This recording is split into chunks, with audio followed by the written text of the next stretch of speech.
किसानों की समस्याओं को लेकर ओबीसी महासभा ने नगर पलेरा में निकाला पैदल मार्च, घंटों चला प्रदर्शन। नमस्कार, आप देख रहे हैं नोपिका न्यूज, संवाददाता मोहम्मद ख्वाजा के साथ।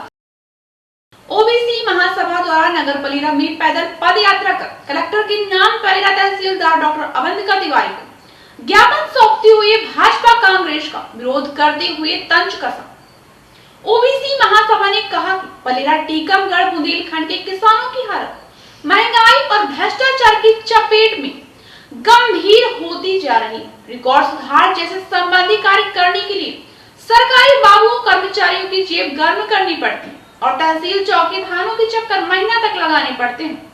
ज्ञापन प्रदर्शन के दौरान 6 सूत्री मांगे। एक, किसानों के बिजली बिल माफ किए जाएं और अस्थायी कनेक्शन हाफ किए जाएं।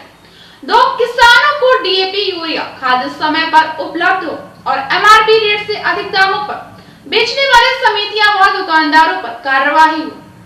3, किसानों के हितों में एमएसपी कानून लागू कर स्वामीनाथन आयोग की सिफारिशें लागू की जाएं और किसान लागत अनुसार अपनी फसलों की कीमत स्वयं निर्धारित कर सके। 4, पलेरा तहसील और जतारा अनुविभागीय अधिकारी कार्यालय में वर्षों से लंबित पड़े प्रकरणों को शीघ्र निराकरण किया जाए और तहसील कार्यालय में बाबू द्वारा भ्रष्टाचार पर रोक लगाई जाए। 5, कृषक कल्याण योजना के प्रकरण RBC 64 की फाइलें पड़ी हुई, उन्हें तत्काल किया जाए।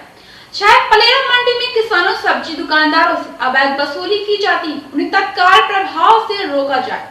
उपरोक्त मांगों को लेकर यदि प्रशासन ने उचित कदम नहीं उठाया तो जिले में एक बड़ा आंदोलन किया जाएगा। ज्ञापन प्रदर्शन में मौजूद रहे। इसकी मुख्य मांगे कौन कौन सी हैं? देखिए, मुख्य मांगे हमारी अत्यधिक वर्षा होने के कारण जो किसानों की फसलें बर्बाद हुई हैं उनको मुआवजा दिलवाया जाए। दूसरा, जो हमारी फसल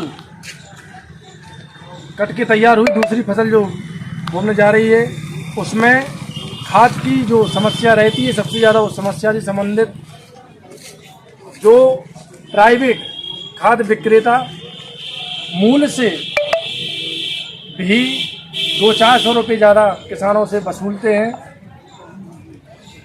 उनसे निजात पाने के लिए माननीय तहसीलदार महोदय को अवगत कराया। इसके बाद जो आवारा पशु घूम रहे हैं उन आवारा पशुओं के लिए एक सुनिश्चित जगह की जाए और उनकी व्यवस्था कराई जाए, जिससे किसान भी जो परेशान है वो परेशान नहीं होंगे और पशु भी परेशान है वो भी परेशान नहीं होंगे।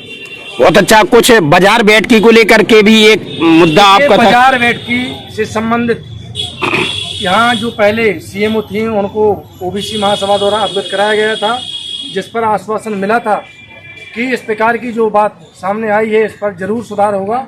लेकिन पुनः जानकारी जो मिली है कि बाजार में अवैध वसूली की जाती है, उस वसूली पर जो रसीद मिलती है वो किसी भी किसान को या किसी भी ठेला वाले को या डलिया वाले को आज दिनांक तक किसी के माध्यम से प्राप्त नहीं हो, लेकिन लगातार पैसा लूटा जा रहा है।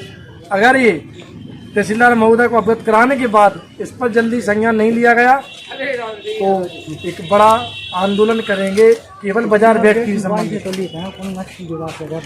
तो यदि ये आपके जो मुद्दे हैं, आपकी जो मांगे हैं, यदि शासन प्रशासन इनको पूरा नहीं करता है तो आगे की क्या आपकी रणनीति रहेगी? देखिए, जो हमारी प्रमुख मांगे हैं इन मांगों को लेकर के प्रशासनिक अधिकारी खड़े नहीं उतरते हैं और किसानों की समस्याओं का जो समाधान हम लोगों तक नहीं पहुंचता है तो जरूर जिले स्तर पर हम जो करेंगे वो अभी हम ओपन नहीं करे हैं, लेकिन जब ओपन होगा तो जिले के प्रशासनिक अधिकारी भी होश में आ जाएंगे कि ओबीसी महासभा क्या है और किसानों के साथ धोखा करना भी क्या है। मैंने ऐसा देखा है कि जिन भी समस्याओं का कोई भी नहीं उठाता है उसको लेकर के ओबीसी महासभा सामने आती है, इसकी क्या वजह है?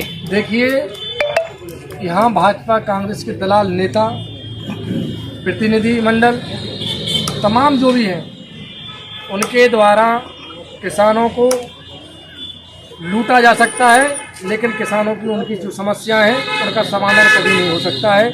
इसलिए हम किसान की कौम है, हम किसान परिवार से आते हैं, हमारा परिवार भी किसान परिवार से आता है ओबीसी महासभा का, और मजदूर किसान संघ है जो राष्ट्रीय, वो भी किसान कौम से आता है। इसलिए वो उसका दर्द हम अच्छी तरीके से जानते हैं, इसलिए हम किसानों के साथ खड़े हैं। किसानों के साथ जो अन्याय हो रहा है उसके न्याय की लड़ाई के लिए खड़े हैं। चलो बहुत बहुत धन्यवाद जिलाध्यक्ष जी।